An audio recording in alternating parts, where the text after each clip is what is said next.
আসসালামু আলাইকুম, সবাইকে শুভেচ্ছা জানাচ্ছি। মাসুম মাহবুব। রাতের ব্রেকিং খবরে আবারও স্বাগত আপনাদের জন্য। অনেকগুলো গুরুত্বপূর্ণ খবর আছে, আপনারা কি শুনতে এবং দেখতে পাচ্ছেন আমাকে একটু কমেন্ট করে জানান। আশা করি আজকে বেশ কিছু গুরুত্বপূর্ণ ব্রেকিং খবর দিব আপনাদের। খবর অনেকগুলো আছে, কতগুলো দিতে পারবো আমি জানি না। নেতানিয়াহুর ওপারে চলে যাওয়ার গুঞ্জন আরো বাড়ছে। গুঞ্জন বাড়ছে মানে একটার পর একটা তথ্য আসছে সামনের দিকে। সেটা দিয়ে শুরু করি। মার্কিন গোয়েন্দা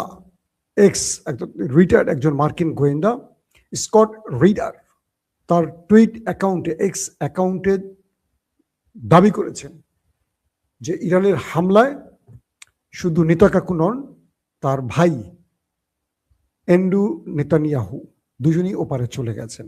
এটা মার্কিন এক গোয়েন্দার বরাত দিয়ে রাশিয়া সংবাদটি প্রথম প্রচার করে এবং তার টুইট অ্যাকাউন্টেও এটি আছে বলে দাবি করা হয়। যদিও এই অ্যাকাউন্টটি তার কিনা এখনো নিশ্চিত হওয়া যায়নি, তবে রাশিয়ান গণমাধ্যম এই তথ্যটি জানিয়েছে। তার বরাত দিয়ে নাম স্কট রিডার, তিনি মার্কিন গোয়েন্দা। তিনি বলছেন যে ইরান যে মিসাইল হিট করেছিল সেই সময়টিতে নেতানিয়াহু এবং তার ভাই গুরুতর আহত হন, পরবর্তী ওপারে যান। পাশাপাশি নেতানিয়াহুর রাষ্ট্রের যিনি নিরাপত্তা মন্ত্রী বেন গভির, তিনি গুরুতর আহত হয়ে হাসপাতালে আছেন। ধারণা করা হচ্ছে তিনি হয়তোবা নাও বাঁচতে পারেন, এমনটিও বলা হচ্ছে। বাট এই খবরের কতটুকু সত্যতা আছে আমরা নিশ্চিত হতে পারিনি। বাট গুঞ্জন আস্তে আস্তে বাড়ছে, কারণ গত 7 তারিখের পর থেকে এখন পর্যন্ত প্রকাশ্যে নেতানিয়াহুকে দেখা যায়নি। আজকে ইরানের এই বক্তব্য বা আন্তর্জাতিক গণমাধ্যমে এটি নিয়ে গুঞ্জন বাড়ায়। ইসরায়েলের প্রাইম মিনিস্টারের কার্যালয় থেকে একটি সোশ্যাল অ্যাকাউন্টে বলা হয়েছে তিনি ভালো আছেন, সুস্থ আছেন, তিনি যুদ্ধ পর্যবেক্ষণ করছেন এবং নতুন কয়েকটি still picture, not video, still picture সেখানে দেয়া হয়েছে। প্রশ্ন উঠতে পারে এখন পর্যন্ত নেতানিয়াহু কেন ভিডিওতে আসছেন না। ইরানের তাসনিম নিউজ যে প্রশ্নটি করেছে, আমি সকালের ভিডিওতে বলেছিলাম 5টি কারণ উল্লেখ করেছিল তাসনিম নিউজ, সেটার অনুবাদ আমি আপনাদেরকে শুনিয়েছিলাম আমার সকালবেলা লাইভে। সকালবেলা করেছিলাম না 2টার দিকে করে, 2:30টার দিকে করেছিলাম, দুপুর 2:30, সকালবেলা না দুপুরে করেছিলাম। সেখানে তারা বলেছে যে প্রতিদিন যেখানে নেতানিয়াহু মিডিয়ার সামনে কথা বলতেন, এখন পর্যন্ত গত 72 ঘন্টার বেশি হয়ে গেছে, ওভার হয়ে গেছে, তার কোনো নতুন ভিডিও আসেনি, শুধু তার সোশ্যাল অ্যাকাউন্টে বক্তব্য আসছে। আমার অ্যাকাউন্টে তো আপনিও বক্তব্য দিতে পারেন, আমার চ্যানেলের আমার অ্যাডমিন আছে, অনেক সময় তারা অনেক কথা লিখতে পারেন, কিন্তু ভিডিও করার ক্ষেত্রে তো আমাকে এই চেয়ারে বসতে হয়। এটি তাসনিম নিউজ অভিযোগ তুলেছেন বা প্রশ্ন তুলেছেন। আমরা অপেক্ষায় থাকতে চাই, দেখি শেষ পর্যন্ত নেতানিয়াহুর গুঞ্জনটি সত্যি না মিথ্যা হয়। দর্শক, আসছি 2 নম্বর গুরুত্বপূর্ণ খবর। ইরান কেন আসলে হামলা করছে তেলের ডিপোতে আরবের? প্রশ্নটি অনেকেই করতে পারেন। আরবও প্রশ্ন করেছে ইরানকে। ইরান বলছে যে তুমি যদি আমাকে ধ্বংস করো, আমি তোমাকে নিয়ে মরবো, একা মরবো না। আমেরিকা ইসরায়েল ইরানের তেল ক্ষেত্রগুলোতে আক্রমণ করেছে, ব্যাপক আক্রমণ হয়েছে। আপনারা জানেন গত 2 দিন ধরে ইরানের অনেক ক্ষতি হয়ে গেছে বাণিজ্যিকভাবে। সঙ্গে সঙ্গে ইরান মধ্যপ্রাচ্যে আরবের তেল ক্ষেত্রগুলোতে হিট করেছে। কারণটা কি আসলে? মারছে তো আমেরিকা ইসরায়েল, তাহলে আরবের ক্ষেত্র কেন? ইরানের বক্তব্য হলো যে আমার দেশের তেল তো শুধু আমার জন্য না, পৃথিবীর সব দেশের জন্য আমি এই তেল উৎপাদন করি, বিক্রি করি, সব দেশে উপকৃত হয়। আমার দেশের তেল নষ্ট করে আরবদের তেল চড়া দামে বিক্রি করে লাভবান করবে আমেরিকা, সে পেট্রোডলার ঘরে তুলবে, আমি সেই সুযোগ দেব না। তুমি আমার যেখানে আক্রমণ করবে আমি তোমার সেখানেই করব। তুমি আমার জীবন রক্ষার প্রয়োজনীয় সম্পদে হাত দিবা, আমি তোমার জীবন রক্ষার প্রয়োজনীয় সম্পদে হাত দেব। অর্থাৎ ইরান আমেরিকাকে এই বার্তা দিতে চায় যে পুরো পৃথিবী মধ্যপ্রাচ্যের তেল বন্ধ হয়ে গেলে অস্থির হয়ে পড়বে, পুরো পৃথিবী ক্লাপস করে ফেলবে। সো ইরানের জন্য এর বিকল্প নেই। এখন আমেরিকার তো তেল ক্ষেত্র নেই, তেল তাদের খনি নেই, আমেরিকার কোথায় হামলা করবে? আরবের মধ্যে হামলা করে আমেরিকার উপর চাপ তৈরি করছে, এটা হলো ইরানের ব্যাখ্যা। এবং জানেন যে আরবের তেল উৎপাদন করে মোটা অঙ্কের পেট্রোডলার আমেরিকা তার পকেটে ঢুকে, আর আমেরিকা তর করে উপরে ওঠে। দুঃখজনক হলেও ইরান একটি কথা বলেছে যে আমার দেশে স্কুলে হামলা করে 200-র উপরে শিশু মারা গেছে, নারীরা মারা গেছে, অসহায় মানুষকে মারছে, হাজার হাজার মানুষ মারা গেল।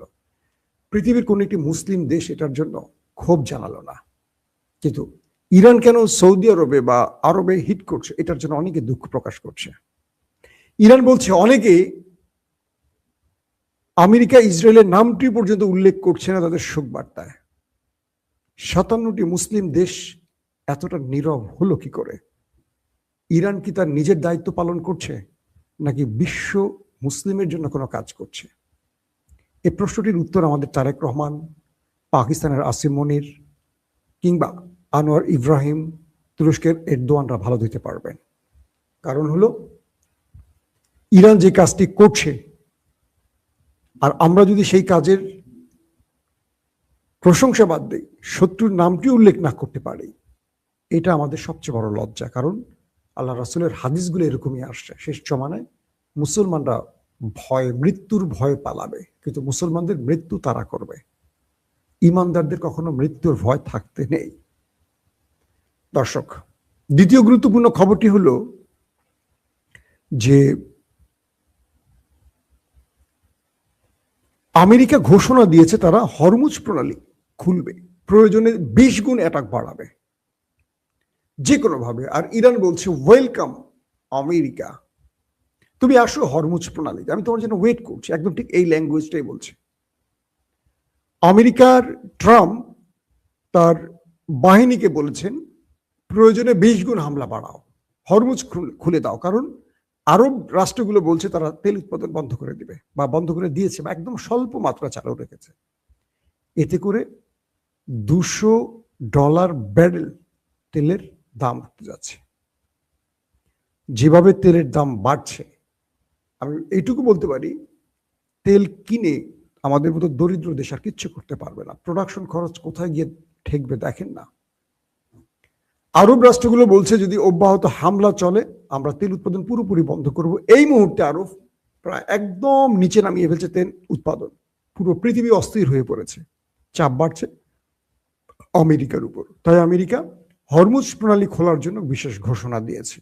আর ইরান বলছে ওয়েলকাম, তুমি আসো, আমি তোমাকে হরমুজ প্রণালীতে স্বাগত জানাই। আমেরিকার 2টো জাহাজ এসছে রণতরী, 3 নম্বরটিও আসার পথে। এটা নিয়ে আমি সন্ধ্যার লাইভে বলেছি, আজকে না বলি। এখন বিষয়টি হলো কি, ইরানে আক্রমণ করে সফল হতে পারছে না কেন? আজকে মার্কিন যুক্তরাষ্ট্রের ট্রাম্পের ঘনিষ্ঠজনরা, পেন্টাগনের বড় বড় কর্মকর্তারা এবং সিনেটর বা কংগ্রেসম্যান সম্মিলিতভাবে আমেরিকার প্রেসিডেন্টকে বলছেন আপনি যুদ্ধটা বন্ধ করেন, যে কোনো একটা বক্তব্য দিয়ে হলে যুদ্ধটা বন্ধ করেন। এই যুদ্ধটা ভয়ঙ্কর গতিতে চলে যাচ্ছে অন্যদিকে, যেটা বন্ধ করার পরবর্তী আর সম্ভব হবে না। পেন্টাগন কর্মকর্তারা বলছেন যে আমরা ট্রাম্পকে বুঝিয়েছিলাম এই যুদ্ধটা আমেরিকার জন্য অমঙ্গল হবে। ট্রাম্প আমাদের কথা শোনেনি, শুনেছে নেতানিয়াহুর কথা। এখন ট্রাম্প সবচেয়ে বড় বিপদে পড়ে গেছেন, কারণ এই যুদ্ধ তো বন্ধ হবে না। কারণ ট্রাম্প তার প্রতিনিধিকে পাঠিয়েছিলেন বা আলোচনার জন্য বলেছিলেন, ইরান সরাসরি না বলে দিয়েছে। তার মানে ইরান এই মুহূর্তে যুদ্ধে বিজয়ের পথে, এটা কনফার্ম। তার দেশের ব্যাপক ক্ষতি হয়েছে, এটা নিয়ে আমি কোনো মন্তব্য করতে রাজি না। কিন্তু যে খেলাটা শুরু করছে ইরান, তো বলতেছে আমাদের যা হারানো সব হারিয়ে ফেলছে, এবার তোমাদের হারানোর পালা। আমাদের আর কি হারাবে, তোমরা যা করার করো, আমরা পেছনে যাব না। এটা ইরানের স্টেট বক্তব্য। এখন খেলাটা চলে গেছে ভয়ঙ্কর গতিতে। ইরানকে হারাতে পারছে না, তার কয়েকটা কারণ হলো ইরান আয়তনে অনেক বড় একটা দেশ। মার্কিন ইন্টেলিজেন্স বলছে যে ইরানের বা ইসরায়েলের ইন্টেলিজেন্স গুলো বলছে ইরান কোত্থেকে মিসাইল লঞ্চ করে এরা ধরতে পারছে না। দেখা যাচ্ছে উপরিভাগে ইরান অনেক ফেক মিসাইল লঞ্চার সেট করে রাখে, মাটিতে এঁকে রাখে, বেলুন দিয়ে লঞ্চার বানিয়ে কালার করে রেখে দেয়। উপর থেকে উপগ্রহের মাধ্যমে ওরা ছবি পায় আর হিট করে, বেলুনগুলো বাস্ট করে। তো ইরান আয়তনে এত বড়, চারদিকে পাহাড় বেষ্টিত অঞ্চল, ইরান করে কি এক একদিন এক একটা ট্রাকে করে এই মিসাইল লঞ্চার গুলো নিয়ে এক একদিন এক এক জায়গা থেকে লঞ্চ করে আবার চলে আসে। ধরেন আজকে ইস্পাহান শহর থেকে করছে, কালকে ফোর্দো অঞ্চল থেকে করছে, আরেকদিন তেহরানের শেষ প্রান্ত থেকে করছে, একদিন বেলুচিস্তান পয়েন্ট থেকে করছে। ভিন্ন দিন ভিন্ন পয়েন্ট থেকে ইরান মিসাইল গুলোকে হিট করছে, মানে লঞ্চ করছে। আর ওরা কিছুক্ষণ পর দেখছে ওখানে আর নাই কিছুই, উপগ্রহে দেখছে আর কিছু নাই ওইখানে।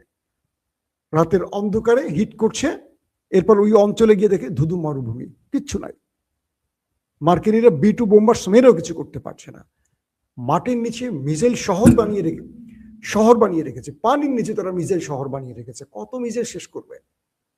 এদিকে মার্কিন গোয়েন্দা মাধ্যমগুলো বলছে চীন কয়েকটি কার্গো জাহাজ ভর্তি করে নতুন করে ইরানে মিসাইল তৈরির কাঁচামাল পাঠিয়েছে।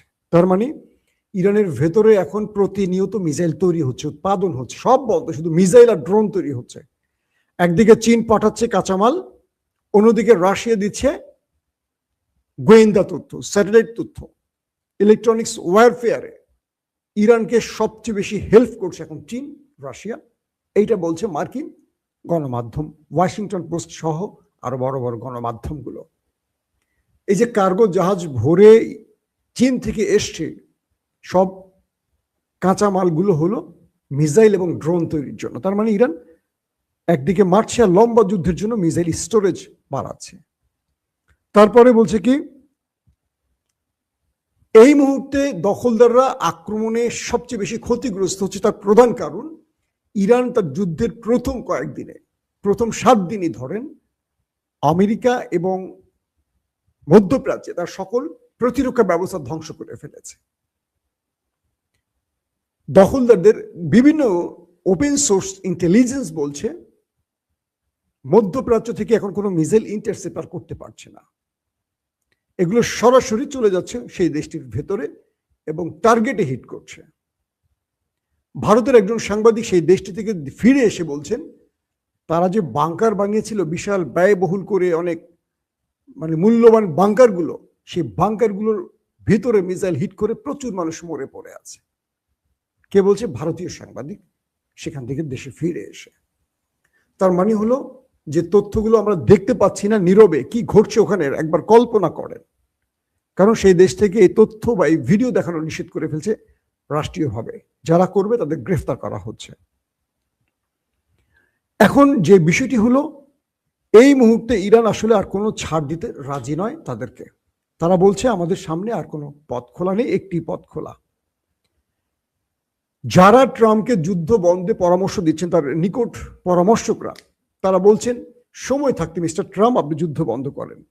এবং এই বিষয়টি কারা প্রকাশ করছে? Wall Street journal. তারা বলছে মার্কিন সিনেটররা, ট্রাম্পের উপদেষ্টাগণ, পেন্টাগনের কর্মকর্তারা ট্রাম্পকে যুদ্ধ বন্ধ করার জন্য পরামর্শ দিচ্ছেন। যে কোনো একটা অভিযোগ বা অজুহাত তুলে যে আমরা বিজয় পেয়ে গেছি, কিছু একটা বলে হলো এই যুদ্ধ যেন তিনি বন্ধ করে দেন। কিন্তু ট্রাম্প পারছেন না ইসরায়েলের চাপে। তার কোনো গোপন কিছু হয়তো বা সেই দেশটির হাতে আছে, এমনটি বলা হচ্ছে। ইরান এই মুহূর্তে পজিটিভ বা বিজয়ের পথে কেন? কারণ ইরান, ইসরায়েল, আমেরিকা সব জাল ছিন্ন করে ফেলেছে। যেটি একটু আগে বললাম যে এতদিন এই 7 দিন তারা মার খেয়েছে, অনেক মিসাইল হারিয়েছে, কম দামি মিসাইলগুলো শেষ করেছে। কারণ এই জাল ছিন্ন করার জন্য তাদের আত্মঘাতী ড্রোনগুলো এত ক্যারিশমাটিক, এত পারফেক্টলি এখন কাজ করছে যেটা কেউ কল্পনা করতে পারছে না। এখন ইরান পেছনে যায়। ইরানের কথা হলে এখন যদি আমি চুপ হয়ে যাই, থেমে যাই, আবার তো তারা 6 মাস পরে শুরু করবে।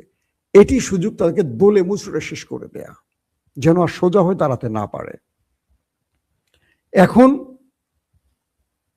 দুটো দেশের দুর্বলতা ইরান বুঝে ফেলেছে, অর্থাৎ আমেরিকা এবং তার অন্যতম মিত্র নেতাকাকুর দুর্বলতা বুঝে গেছে আমেরিকা, যে ইরান তাদের দুর্বলতা কি। এখন আর ইরান পিছনে তাকাচ্ছে না। তার দেশে কি ক্ষতি হবে কি হবে না এটা নিয়ে ইরান ভাবছেই না।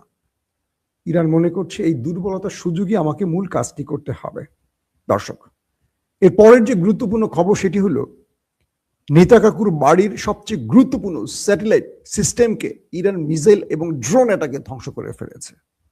বলা হচ্ছে এটি মানে এই স্যাটেলাইট সিস্টেমটি সকল তথ্য যোগাযোগের মূল কেন্দ্র ছিল। অর্থাৎ কোত্থেকে কি হচ্ছে না হচ্ছে, যেটা হেডকোয়ার্টার বলা হয়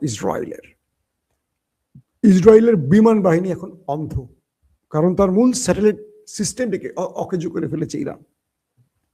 অর্থাৎ শত্রুর দিকে আগানোর জন্য যে জালগুলো তৈরি করে রেখেছিল, Iron Dome, David Sling, Patriot, THAAD, আরো যা যা ব্লাব ব্লাব আছে, ধারাবাহিক সব শেষ করে এখন ভিতরে তাদের রাডার সিস্টেম ধ্বংস করছে, তাদের স্যাটেলাইট সিস্টেম ধ্বংস করছে।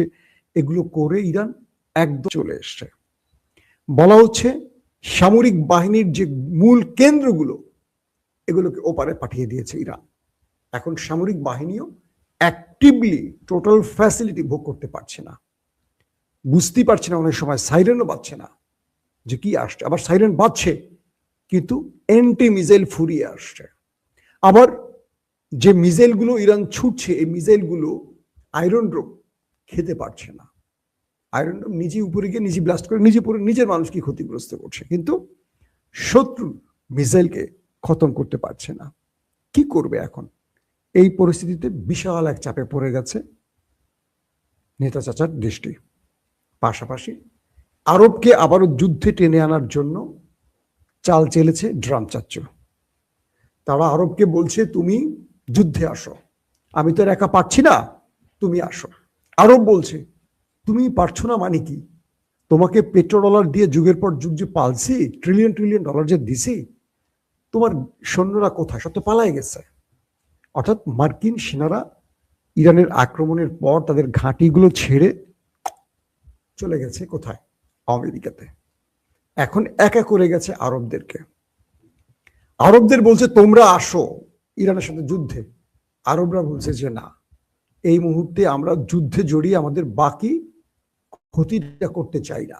কারণ ইরানের চেয়েও, ইরান তো লড়াই করা জাতি, সৌদি আরব তো টিকে থাকতে পারবে না। সৌদি আরব যেই সুন্দর করে তার দেশ দুবাই টুবাই কি বুর্জ খলিফা টলিফা বানাইছে, ইরান তো এখনো সেখানে টার্গেট করে নাই। আশেপাশ দিয়ে মিসাইলগুলো ছাড়ছে আর ওদের ভয় দেখাইছে।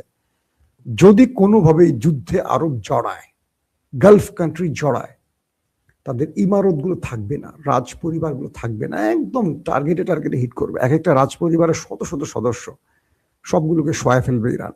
এটা ওরা ভয় পাচ্ছে। পাশাপাশি চাচ্ছে আমেরিকা এবং তার মিত্র মিলে ইরান এবং আরবের মধ্যে শিয়া সুন্নি দ্বন্দ্ব সৃষ্টি করতে, এবং এটিকে ভালোভাবে চেষ্টা করছে তারা, যে কারণে কোনোভাবেই তারা আর হালে পানি পাচ্ছে না। ট্রাম্প আজকে হাস্যোজ্জ্বল একটা পরিবেশে বলছে যে ইরানের 46টা জাহাজ ডুবিয়ে দিলাম, তারপর তারা থামছে না কেন? প্রশ্ন করলো সাংবাদিক, ডোবালেন কেন, ধ্বংস না করে? ট্রাম্প বলছে ডোবানোর মধ্যে মজা বেশি। তো ট্রাম্পের ওই কথাটি বেশি ভালো লাগছে। 46টি জাহাজ ইরানের ডুবিয়ে দেওয়া হচ্ছে, যুদ্ধ জাহাজ, তারপরও ইরান থামছে না। এটা নিয়ে তার টেনশন বেড়ে গেছে। এখন তিনি কি করবেন বুঝতে পারছেন না। দর্শক,